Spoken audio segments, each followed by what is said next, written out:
Ancienne capitale de la Cerdagne, Livia est une petite ville. C'est une enclave espagnole au beau milieu du territoire français, suite au retrait des Pyrénées.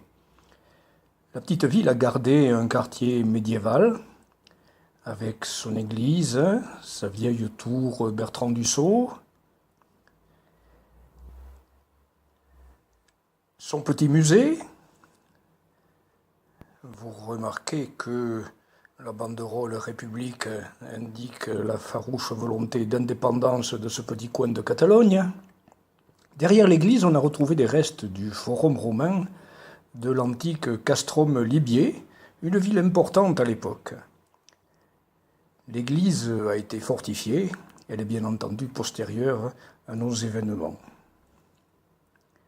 Voici une mosaïque qui indique le château qui domine la ville. On retrouvera la même gravure dans un manuscrit qui est dans le musée. Vous remarquez qu'il y a deux villes, celle d'en haut, d'époque romaine et wisigothe, et celle d'en bas. Et du haut de la colline, on peut admirer toute la nouvelle ville, avec au fond la ville espagnole de Puigcerdà. La ville était entourée de remparts. Toute la population vivait sur cette colline. Ce n'est que plus tard qu'ils ont eu l'autorisation de descendre, mais gardèrent toujours les fortifications.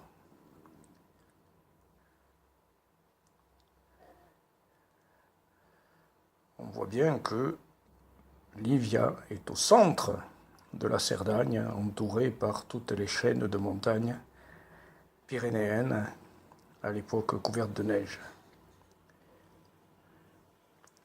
Il ne reste que peu de restes de cette muraille qui protégeait la ville, mais on peut imaginer Lampégie et Munuza vivant sur ces hauteurs, bien à l'abri, en attendant le drame qui allait se dérouler tout près d'ici.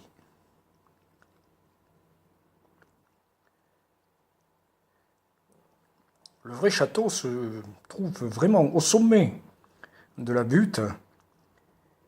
On voit qu'il occupe une position stratégique puisqu'il commande toutes les vallées, une qui monte du Sègre, l'autre du Conflent, le col du Puy-Morens, qui tenait Livia, tenait toute la région.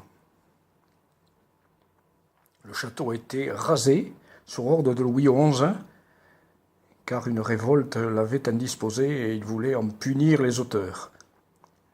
Il reste donc peu de choses, mais bon, les traces ont été restaurées. On s'aperçoit que ce castrum était entouré de douves très profondes, qui devaient d'ailleurs servir de réserve d'eau en cas de siège.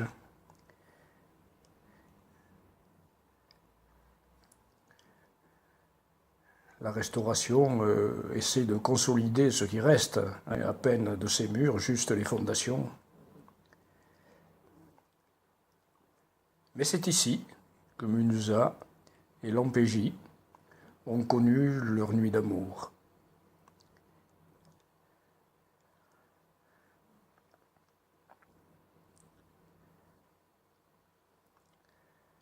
Toujours ces profondes douves qui indiquent que la forteresse était extrêmement bien protégée. On va revoir d'ailleurs au fond d'une partie de ce fossé des anciens boulets, des grosses pierres taillées en sphère qui servaient aux catapultes. La ville de Liave garde toujours le souvenir de Lampégie. Elle lui a érigé une mosaïque, tout à son odeur. On peut en admirer la beauté. Lampégie, toujours dans le souvenir, princesse de la paix et de l'amour.